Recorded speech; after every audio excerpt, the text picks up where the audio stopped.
Okay, good morning, British and American culture. This is week 11, and this is our second lecture of the week.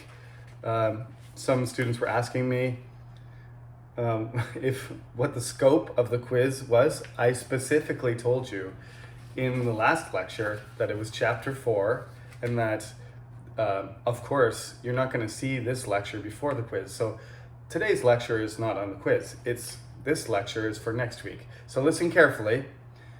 The next quiz number 5, is about chapter 5, okay? And it's about this lecture and the one that you will see Monday or Tuesday, okay? I'll record that on Sunday. But today is Friday. It's Friday morning. There's quiz number 4 is going to happen. It's about 9:20 something right now. It's going to happen at 10 o'clock as usual. It always makes me nervous too. But I have to be honest, if you're listening carefully to what I'm saying, it seems like a lot of you are. I've gotten some feedback through emails, and please continue to email me. I'm not saying, some of my professors used to say there are no bad questions, but if I specifically answered a question in the lecture, that means that you're not paying attention to what I'm saying. The majority of you, though, are doing very well. And I think the evidence of that is in the assignments. 61 students out of 65 submitted their assignment, which is, I haven't had this kind of participation since 7 years ago when I started teaching this class. And that class was a little bit different because the first time I taught this class, there was almost no freshmen. It was a lot of students that I had already taught, and most of the students were juniors and seniors, most of them. The majority of you are freshmen. So I think there's a good group of freshmen this year. I think you can be proud of yourselves. We got the coronavirus, and it's harder to do the stuff online, but I have seen signs that people are really paying attention to the material and thinking about it and trying to develop critical thinking skills. And that's what we're trying to do. We're trying to lay a foundation in this class so that when you take other professors' classes, if you do survey of English literature, or you do, Victorian literature, or whatever, modern American fiction or British literature, you be able to have a foundation from this class to enable you to understand what these people are talking about when they write. That's kind of what this class does. It gives you the basis to access other more specific topics in English literature. And if you're from another department, if you're from Asian business, or you're from engineering or chemistry or fashion, then hopefully some of the things that you learn here will enable you to study English better and understand American and British culture. That's the point. So when you do your assignment, this is the thing. The assignments were really good, mostly. But there are two things that, for the second assignment on American culture that I've assigned, I need you to do two things, okay? So listen carefully. First of all, you must have at least one reference. There's a lot of students, I'm sorry to say this, but where did you get this information? Did you get it from my book? Did you get it from the internet? Did you get it from a website? Okay, a blog? You have to tell me. You didn't just, this information didn't just land in your head when you're thinking about talking about Queen Elizabeth. Lots of people did that. Lots of people talked about Shakespeare.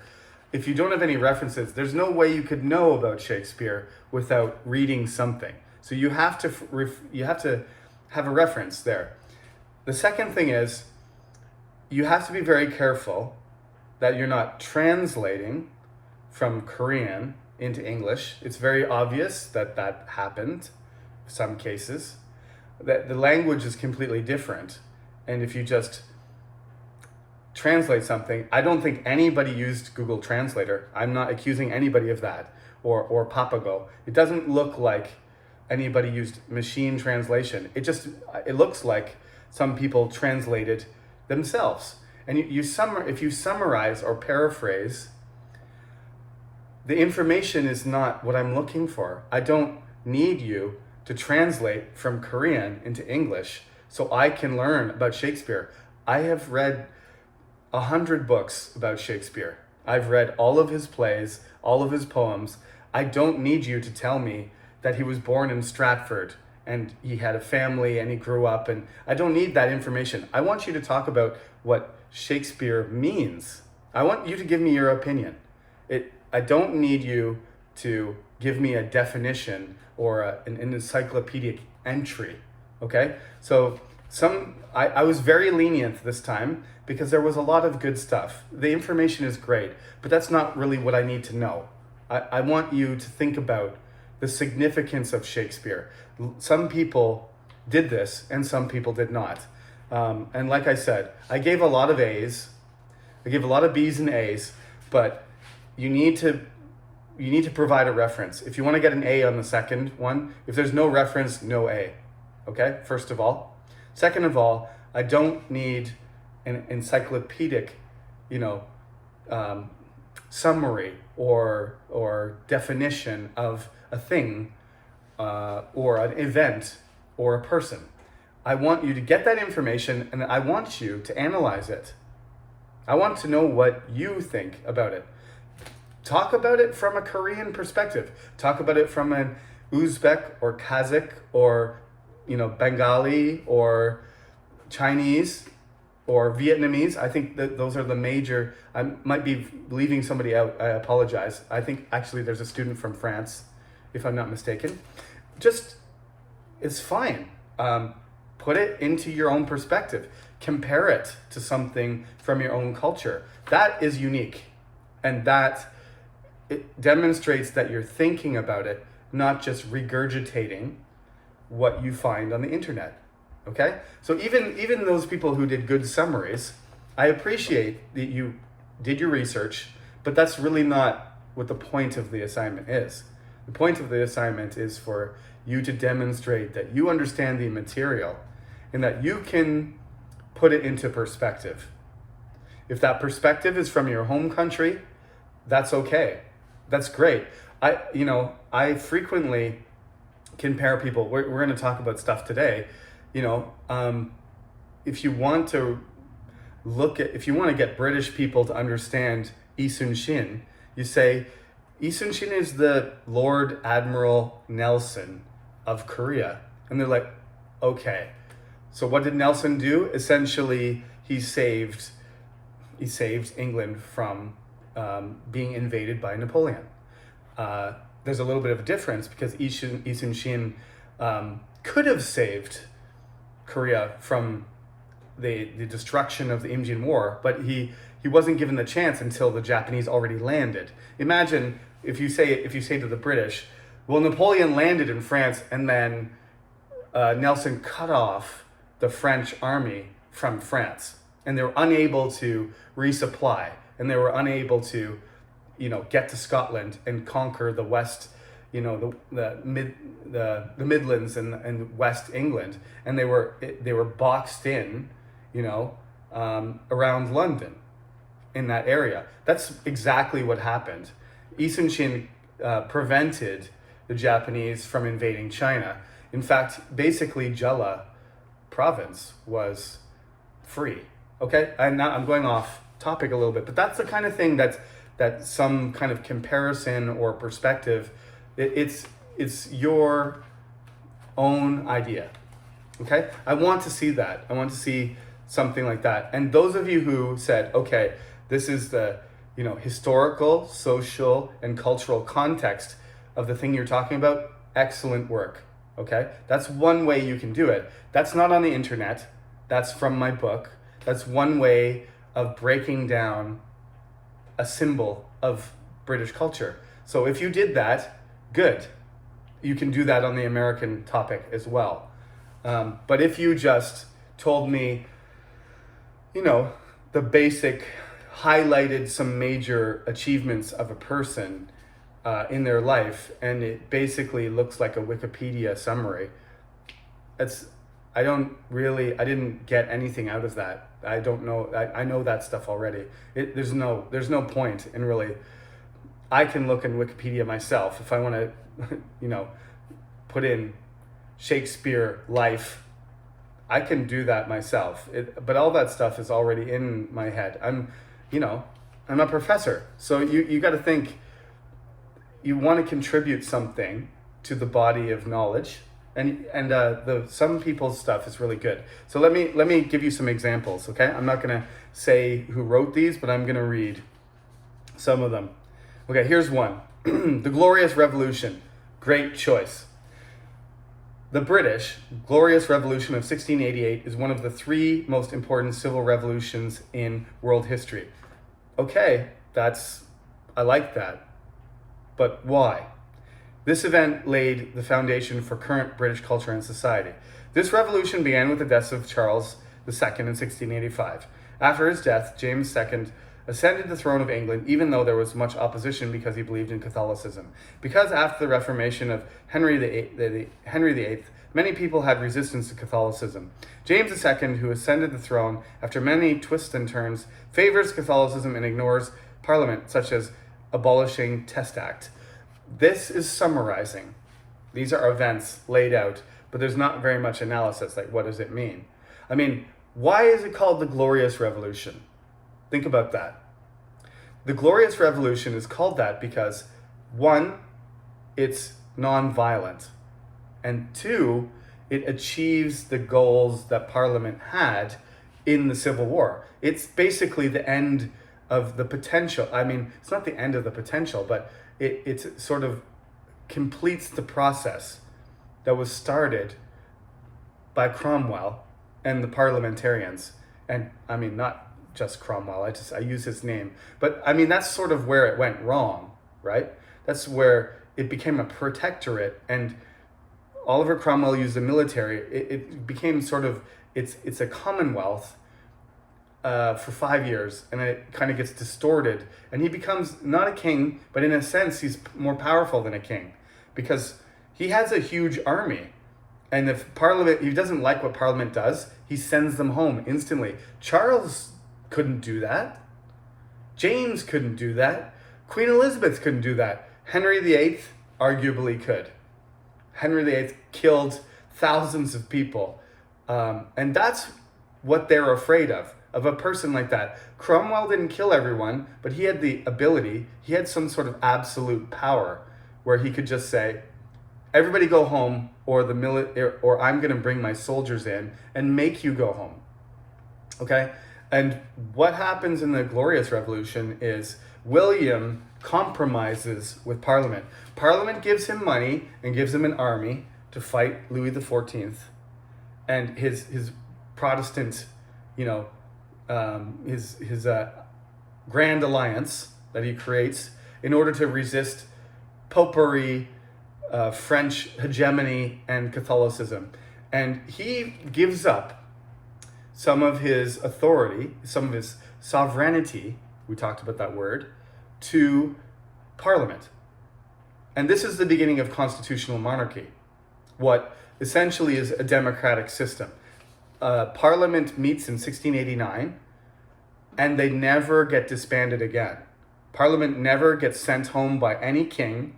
The king's power is diminished, and that the balance between the sovereign, the executive branch is established, and steadily from there, right up until the present, the power of the monarch is reduced, and the democratic aspect grows. So first of all, no fighting, nobody dies, basically. There could have been a civil war again. Could have been James II versus William III. They could have had a huge battle. There was tens of thousands of soldiers ready to fight. But instead, James kind of just gets undermined and surprised by the fact that his own family is going to do this to him. And then he just, his nose starts bleeding and he runs away several times. He just didn't have the personality, he didn't have the toughness or the grit or the conviction to go up against William, who was a very brave person. He wasn't a very good commander, he wasn't really a very good king, but he was brave and he was tough. And he would die. for his religion, and he would die for England and Netherlands. He was committed, and James was not. Okay, these are things that you can read about what happened, and then explain what the significance of it is. Okay, so it's not like that. I don't know what I gave that student in terms of grades, but it's not bad, but it can be better for sure. Let's see.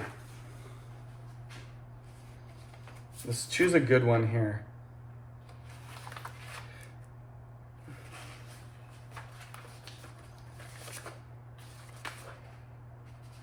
I think the symbol of British culture is Shakespeare, who represents the British Renaissance in the 16th century. Correct, except for it's not the British Renaissance because British culture doesn't exist, right? Shakespeare is English, and Great Britain won't exist until 1707, technically. So I know I'm teaching you British culture, but remember, for the majority of the course so far, we've been talking about England and Scotland separately, right? So there's no British culture yet. People kind of look at Shakespeare and Elizabeth and Henry VIII, to be honest, as because they've already taken over Ireland by that point, right? Ireland has been conquered multiple times. So there's the King of England is the King of England and Ireland. And then when the UK forms in 1707, Queen Anne becomes Queen of the United Kingdoms of Scotland and the United Kingdoms of England and Scotland, Wales, the Principality of Wales, and the Kingdom of Ireland, right? Ireland never gets integrated into the system, but Scotland does, and so does Wales. Wales has been part of England essentially since Edward I. But anyway, let me introduce him briefly. Shakespeare was a British dramatist and poet born in 1564 in central England. He is the author of the novel, it's not a novel, it's a play, Romeo and Juliet, which is still consistently covered in various media such as musicals, dramas, and movies. That's because it is a drama. It's covered in dramas? No.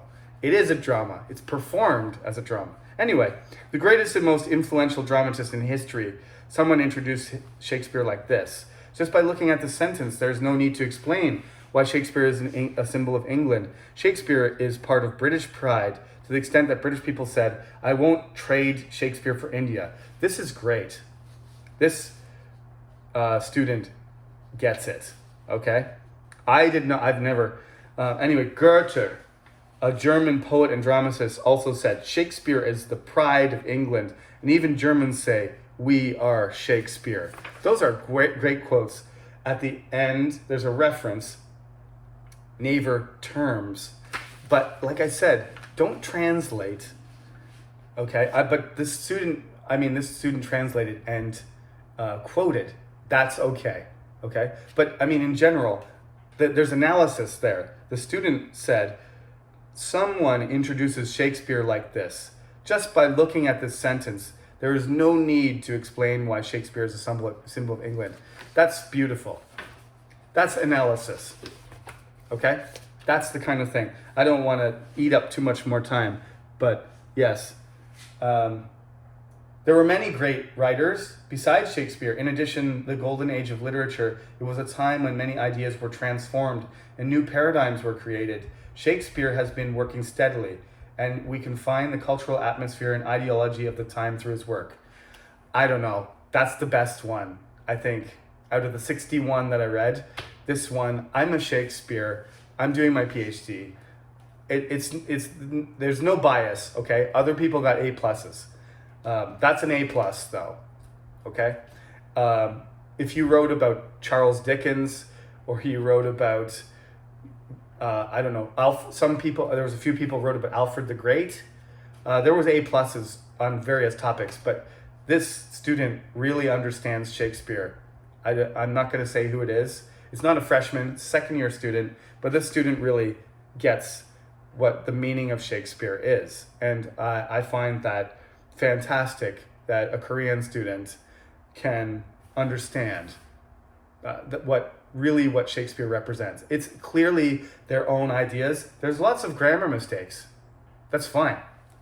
I hope there's some grammar mistakes, because that means it's your writing. I make grammar mistakes. If there's no grammar mistakes, you copied it. Because that's how I avoid mistakes too. When I make a quote, I copy and paste it and I quote it, but I don't claim it as my own.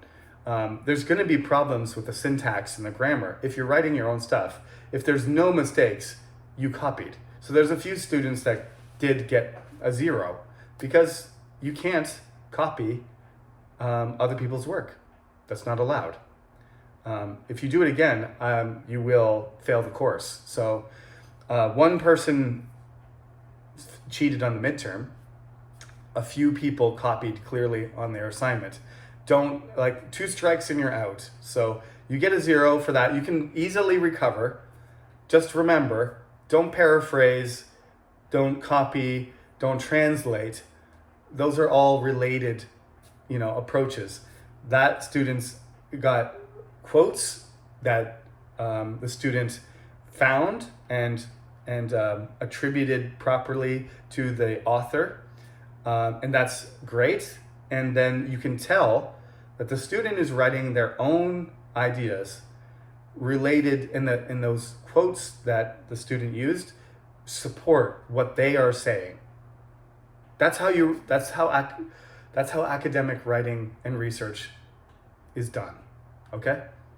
Get your information, analyze it, digest it, write your own stuff. That's what I want. And this is how, like I said, if you do a good job of it, like this student who wrote about Shakespeare, if that student asks me for a reference, I will be able to say, this student is capable of writing at a high level. If they want to go to graduate school or they want to continue their studies, do an exchange program, and they need me to say what they're good at, I can say that they can write. They have critical thinking skills and they're able to express themselves very well. Okay? Okay. Now, enough of that. I hope to see, I think honestly, the average level of the assignments was very high. I was very happy to read your work. There's lots of good ones. That's not the only good one. That's just in particular that student did well. I chose it partially because I like Shakespeare personally, but it doesn't matter what topic you choose, right? I'm Canadian. I'm not British. I'm not American. You can choose whatever you want, but just follow the guidelines that I've given you, and then you won't have any trouble. So now, we're going to talk about Chapter 5. Chapter 5 is called, I entitled it, A Tale of Two Empires. And it starts out sort of with an explanation of imperialism, because this is the legacy of the British, right? There was an empire. And like I said, you can argue that the British Empire started forming as far back as the Tudors, as far back as Henry VII, because Henry VII commissions John Cabot. I think that's mispronounced because he's actually Italian, just like Columbus was Italian and the Spanish sent him over. In the late 1590s, I think it's 1597 or 98, which actually coincides with the end of the Imjin War. While Korea is suffering from the Imjin War and Japanese occupation, obviously Chosun was severely damaged and everything had to be rebuilt, and it took a long time. Meanwhile, this is part of the recovery of the English, because they, as I said, there was the War of the Roses. There was basically a civil war in the mid 15th century. There was a civil war that caused England to lose they already lost the 100 Years' War. And then England starts ripping itself apart, trying to figure out who's supposed to rule. And then Henry VII asserts himself and stabilizes the country. And he doesn't want to support Columbus, but then Columbus goes and discovers something. So then he was sort of open to the idea, but he is very, as I told you, he's very stingy. He's very frugal. So he doesn't really want to fund, like Spain has more money, a lot more money, and they're unified. And England is just recently unified, but in a different way. So he has to kind of, he doesn't have a lot of, he doesn't think it's justified to like send this guy off into the ocean and who knows what'll happen. But then the Spanish do it and Columbus goes and he finds something. So then Henry's like, well, I should have, damn it. And then he sends this other Italian guy named John Cabot, and he goes over and he finds, instead of finding the Caribbean, which will lead to Mexico and eventually Peru, and the conquistadors finding gold and silver and making absolutely ridiculous amounts of money. What John Cabot finds when he goes across the ocean is that England is at the same latitude, surprisingly. In Canada, Newfoundland is a very cold, rocky, remote island. It's very big, but at the time, now there's oil and minerals and there's mining and fishing and stuff like that. But basically there's only fishing, which is not nearly as valuable as gold mines or silver mines. So John Cabot goes across and he visits Newfoundland multiple times, and he doesn't really find anything useful or valuable, even though he's funded by the English crown. But that's the beginning, you could argue. The exploration precedes the impulse to colonize, and then once the colonization process gets going, then the mother country asserts its authority until, the colonies sometimes revolt. But so 1598, England's very late in the game, so they do that exploration and then they don't really do anything for like 100 years. Meanwhile, the Spanish and Portuguese are sending thousands and thousands of people in armies and establishing churches and funding everything through their government and making boatloads of money, literally, for their kingdom. So the original, a lot of people wrote about the British Empire and said, they quoted the actual quote. Again, this is translation issues. The actual quote is, "The sun never sets on the British Empire," but that is actually a phrase that is copied from Spanish. The original empire, global empire, the first one that ever existed in human history, is Spanish. Magellan was Portuguese, but he was on a Spanish boat again. He was supported by the Spanish. He made it, he didn't personally make it, but his ship made it all the way around the world. He circumnavigated the whole world. The Spanish were the first people to have a global empire in which the sun was always up somewhere in their territory, right? That's the Philippines, South America, Mexico, New Spain, and Spain. At some point, the sun would be up. That was way before the English, 100 years before. Now everybody says the British Empire, the sun never sets on the British Empire, as if they came up with that phrase and did it first, which they did not. Sorry. They copied the Spanish. And the Spanish Empire declined, and Spanish is still the third most popular language in the world. That's because the Spanish were so important that they've declined, and Spain has become, it's on the level. The economy of Spain is smaller than Korea, but Korea was never a global empire. Spain was. Okay, so this is what imperialism is. It's dominion and power over other people, and the British have their own style, and we'll have to talk about that, how it's different than what the Spanish did.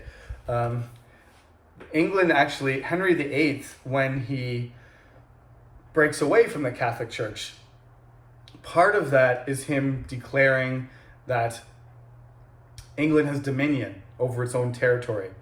It is an empire, right? It has imperium.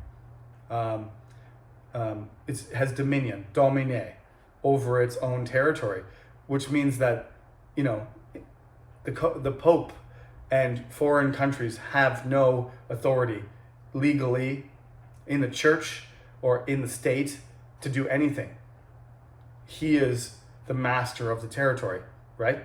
When you're a part of an empire, that means the home country or the mother country has ultimate authority over you. You don't have sovereignty. You don't have dominion over your own territory. That other kingdom, country, state has dominion over you.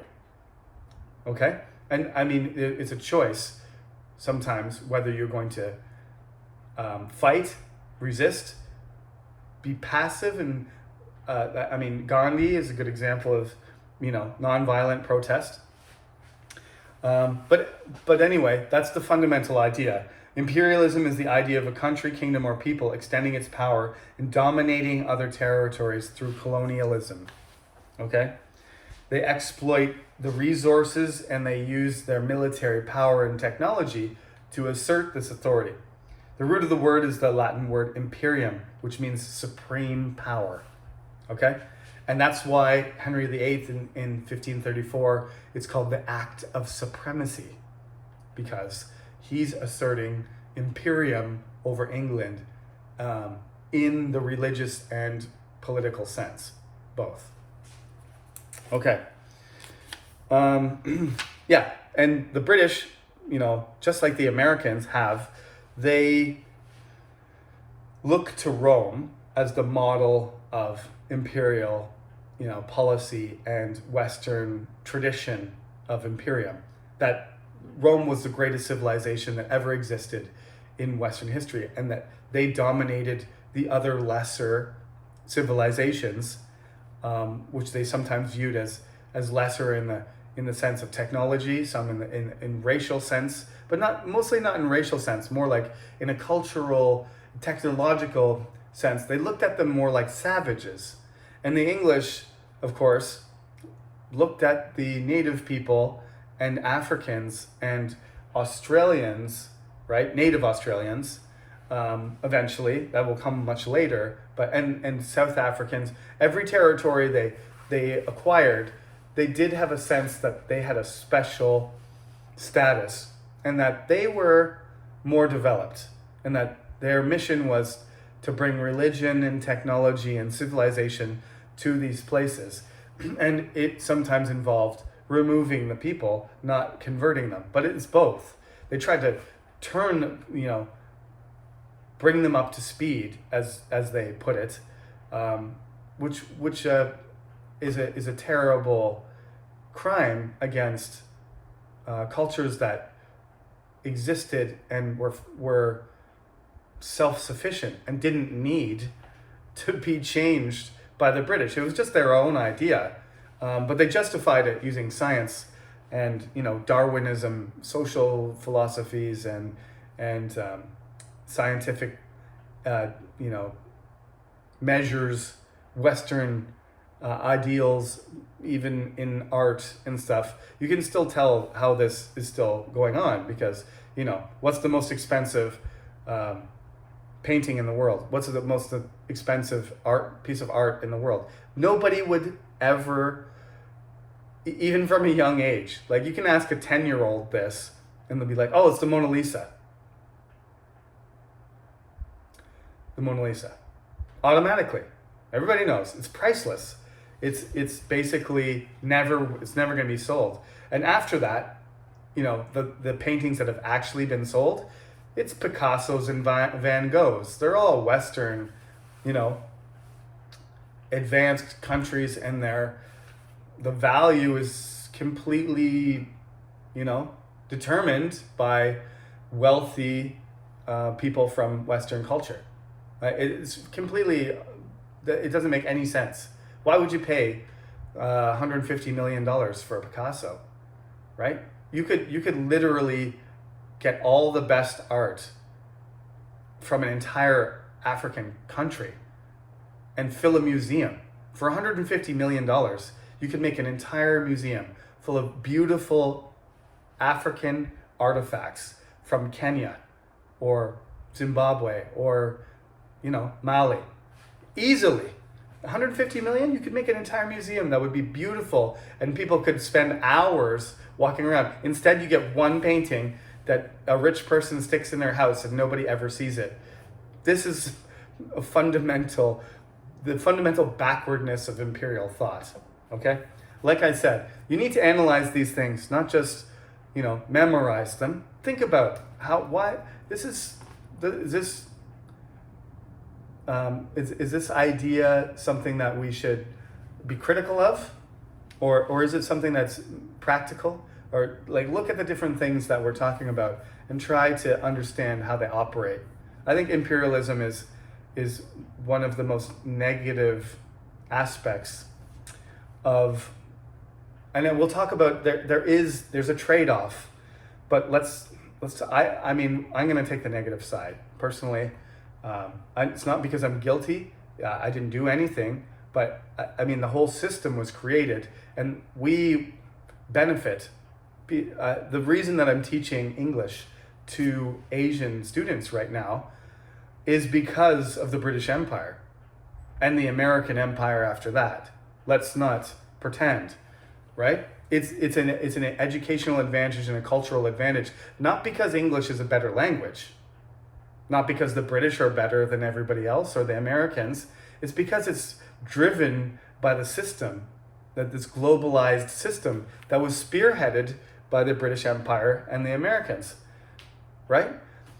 If the British hadn't won against Napoleon, we'd all be speaking French.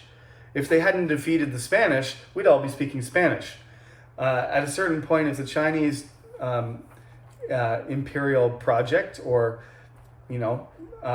influence grows, there's going to be a lot of investment in developing your ability to participate in that culture, okay? And not all of this stuff is intentional, but it's better. I think it's important. It's an important aspect of being an English student, whether you're in an English major or not. You might be from another major, but this is one of the most valuable things about the course, is just to consider, what are the politics and the power relations that go on in a culture and a language, okay? I'm not trying to attack British culture or American culture. I'm just saying these are realities that we have to deal with, and we have to be aware of them, and we have to decide how we want to participate in them, and in what way is the best way to create a society through education and exposure to different things. What's the best way, to become a good citizen?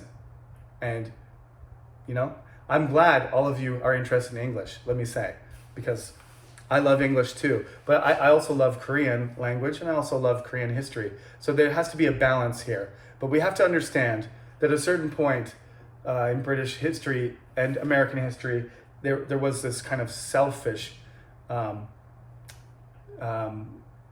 was kind of a project that to expand influence and to affect other cultures' development was part of their mission, the cultural mission, and Manifest Destiny is part of that, right?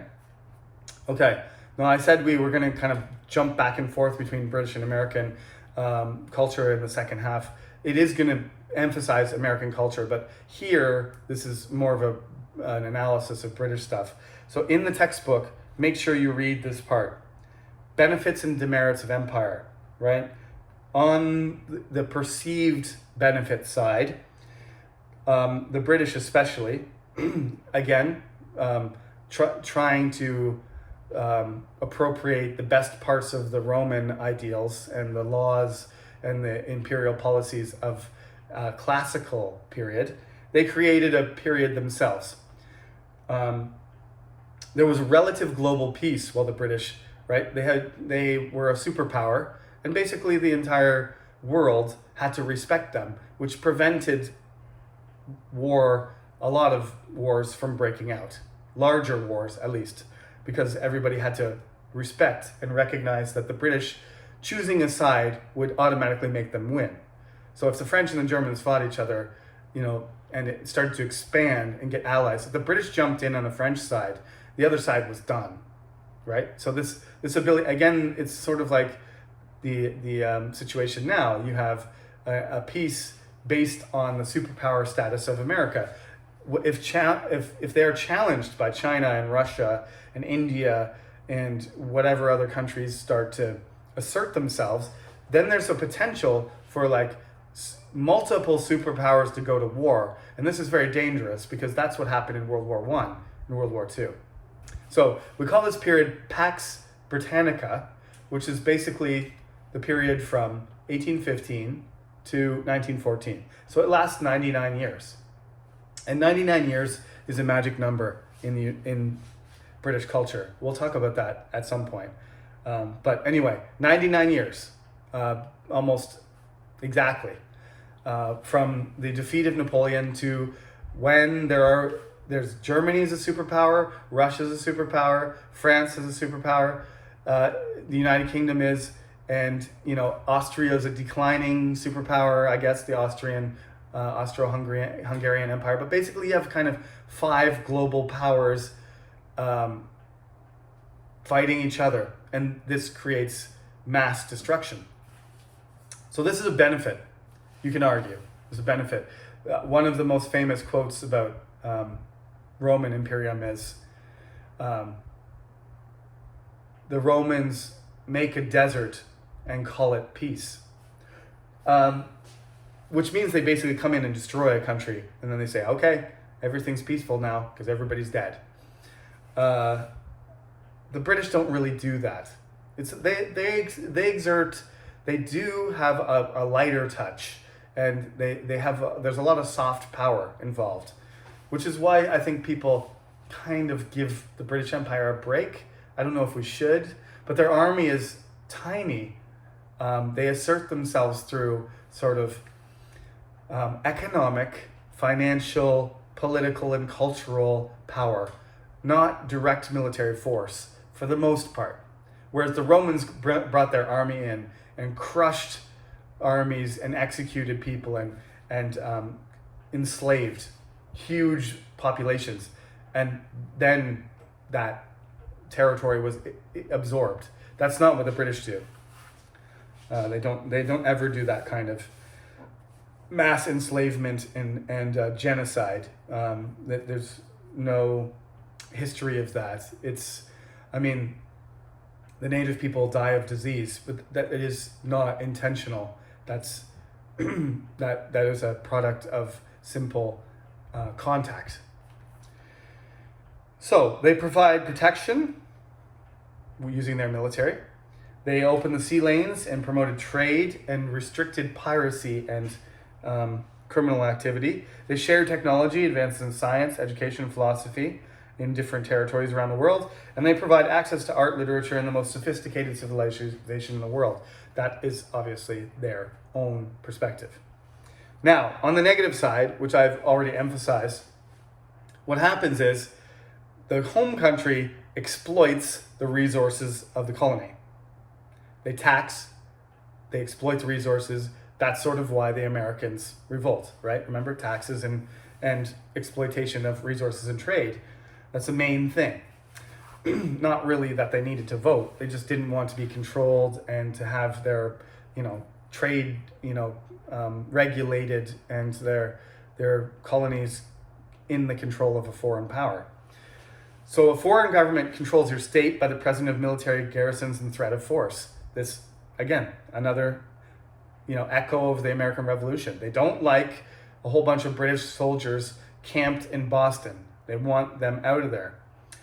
They don't have, the colony doesn't have self-determination, so they can't decide for themselves. No taxation without representation. There's a lack of political representation in the British government, same thing. Sacrifice of native languages and education from the dominated area, that's not a problem because basically the Americans want to be British, but as far as all the other people that are living there, the natives, the Africans who have been enslaved, they can't preserve their languages. They get completely smothered by the British language and culture. There's a lack of recognition of value and importance of culture and art, music and designs that are not British. That is what I talked about in terms of you can take $150 million and get one European super famous painting, or you can get, thousands of artifacts from Africa, which you can fill a museum with. Which one, like, that doesn't make sense. It's just arbitrary. It's just a decision of rich people deciding that this is more valuable than that. And there's laws that are created and enforced by the foreign imperial power. Okay, we've already run up to like 45 minutes here, so I will continue the chapter about imperialism and colonial power, and we're going to talk about the Industrial Revolution and a little bit about Victoria, Charles Dickens, and Nelson. So this is going to kind of be, this quiz is going to be really closely, it's going to be back into the British sphere. And then we'll return to America and talk about the American Civil War and native tribes, native culture, and the development of America into a different type of state in the 19th century. That's next week. But for this week, you got to focus on chapter 5, okay? And I will give you the second half of this topic, this period. I'll give you the lecture over the weekend. So, thank you for writing a quiz. It looks like everybody should be submitting them right now. So I'll sign off and check that everything's okay. And enjoy your weekend, and I'll see you early next week. Thank you for listening.